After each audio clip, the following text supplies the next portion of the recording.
तो आज बात करने वाले हैं वर्ग 2 और वर्ग 3 की पात्रता परीक्षा को लेकर। दोस्तों 30,000 पदों पर पात्रता परीक्षा आयोजित की जाएगी। साथ में दोस्तों हम बात करेंगे आपके दोस्तों वर्ग 2 में भी विसंगतियां सामने आई हैं उस संबंध में।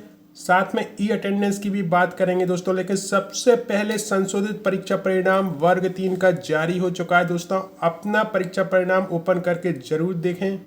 जैसे कि दोस्तों आप देख रहे हैं मध्य प्रदेश कर्मचारी चयन मंडल भोपाल द्वारा यह जारी किया गया है। प्राथमिक शिक्षक चयन परीक्षा 2025 माननीय उच्च न्यायालय मध्य प्रदेश जबलपुर में दायर याचिका क्रमांक ये दी गई है दोस्तों।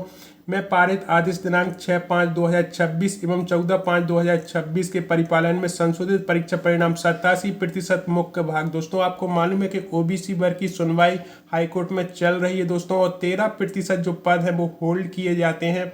ये सुनवाई का जैसे ही डिसीजन आएगा दोस्तों ये 13% पदों पर भी भर्ती होगी दोस्तों। और 2018 से लेकर 2026 तक जितनी भी शिक्षक भर्ती हैं, अन्य भर्ती हैं, उनमें वो पद क्लियर होंगे दोस्तों। तो यहाँ पर जो है 87% मुख्य भाग का जो है परीक्षा परिणाम जारी किया गया है। यहाँ पर आप देखेंगे ऑनलाइन परीक्षा तिथि 9/10/2025 से 13/10/2025 तक। संशोधित परीक्षा परिणाम तिथि 14 जुलाई 2026 को ये जारी किया गया है दोस्तों। तो अपना परीक्षा परिणाम जरूर देख लें दोस्तों, क्योंकि जिन्होंने गलत जानकारी दी थी दोस्तों वो अब बाहर हो रहे हैं, उनकी जगह नए नाम यहाँ पर शामिल हो सकते हैं दोस्तों।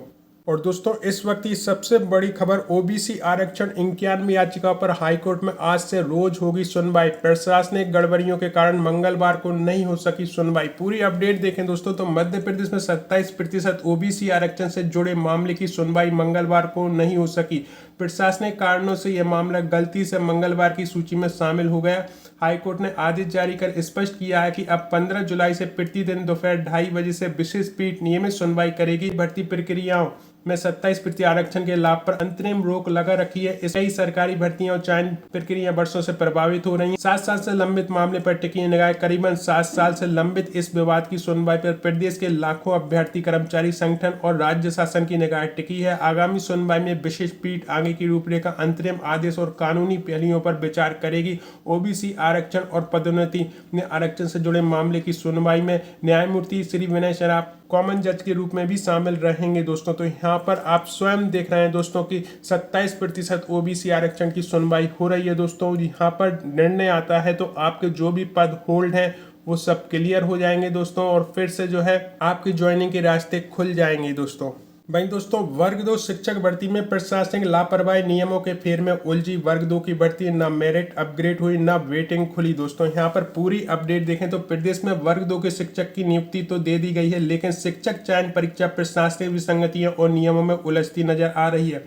बता दें कि हाल ही में स्कूल शिक्षा विभाग और जनजाति कार्य विभाग के अंतर्गत माध्यमिक शिक्षक वर्ग 2 के कुल 8,669 पदों में केवल 4,067 पदों पर भर्ती की गई है। वही अभ्यर्थी के अनुसार भर्ती प्रक्रिया मेरिट में अपग्रेडेशन की प्रक्रिया नहीं शुरू हुई है। नियम अनुसार यदि आरक्षित वर्ग के अभ्यर्थी द्वारा पात्रता परीक्षा में न्यूनतम 90% उससे अधिक अंक लाने पर वो अनारक्षित श्रेणी में यूआर की मेरिट में स्थान पाने का अधिकारी होता है। तो वही कई अभ्यर्थी उच्च मेरिट के कारण आरक्षित वर्ग की सूची में चयनित हैं, लेकिन यूआर की वेटिंग लिस्ट में भी हैं। ऐसे में दस्तावेज सत्यापन के अभ्यर्थी तय मानकों को पूरा न करने पर यूआर श्रेणी से बाहर भी होते हैं, जिसके बाद इन खाली सीटों पर 90 से अधिक अंक वाले आरक्षित वर्ग के अभ्यर्थियों को अपग्रेड करके यूआर श्रेणी में शिफ्ट होना चाहिए था।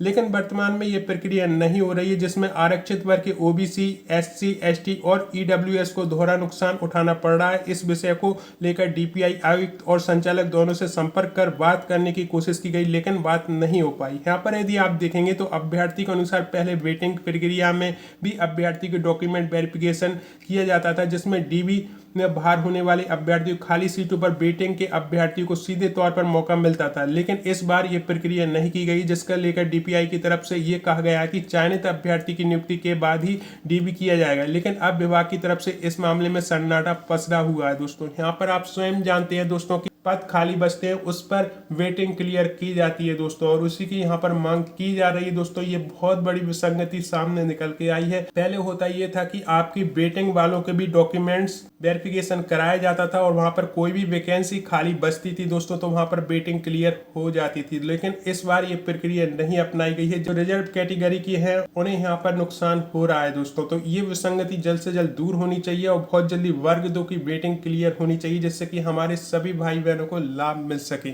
ई अटेंडेंस पर आक्रोश, अतिथि शिक्षकों ने लोक शिक्षण संचालय घेरा किया प्रदर्शन, कमिश्नर को बताई मानदेय भुगतान की समस्या। पूरी अपडेट देखें दोस्तों। कर रहे ज्ञापन में मांग उठाई गई है शैक्षणिक सत्र 2026-27 में अतिथि शिक्षकों की रिज्वाइनिंग हेतु 90% ई अटेंडेंस की अनिवार्यता को समाप्त किया जाए। होल्ड पदों पर तत्काल प्रभाव से ओपन किए जाए। जिन पदों पर कोई शिक्षक पदस्थ नहीं है उन रिक्त पदों पर पात्र अतिथि शिक्षकों को कार्य का अवसर मिले।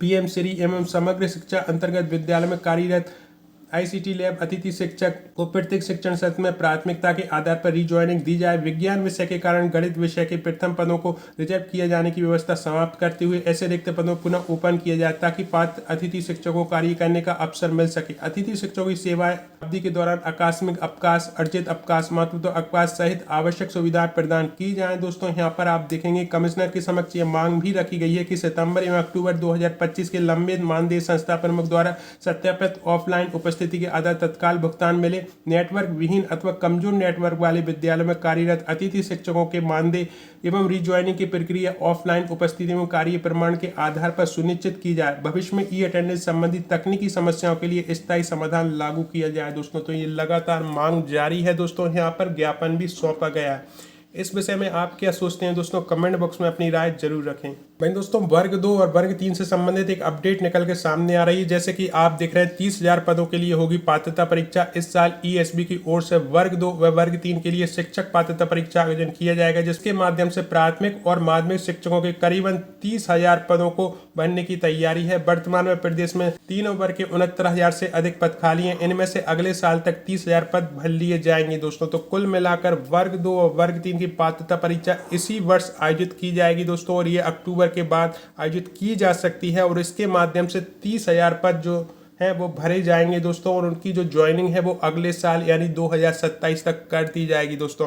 तो यदि आप वर्ग 2 और वर्ग 3 की तैयारी कर रहे हैं दोस्तों तो उसमें और स्पीड ले आए, क्योंकि ये एग्जाम बहुत जल्दी आपके सामने आने वाली है। ईएसबी अपने कैलेंडर को अपडेट करने वाला है, जिससे आपको एक डेट मिल जाएगी कि वर्ग 2 और वर्ग 3 के एग्जाम कब तक होंगे दोस्तों।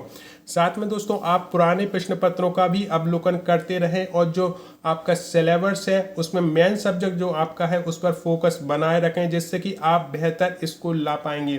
वर्ग 2 और वर्ग 3 से संबंधित बेस्ट बुक्स की जानकारी मैंने वीडियो की डिस्क्रिप्शन में दे दी है, तो वहां से आप उन्हें ऑनलाइन देख सकते हैं, ऑर्डर भी कर सकते हैं। दोस्तों आपके कोई सवाल हो तो कमेंट बॉक्स में जरूर लिखें दोस्तों, मैं उनके रिप्लाई अगले वीडियो में जरूर करूंगा।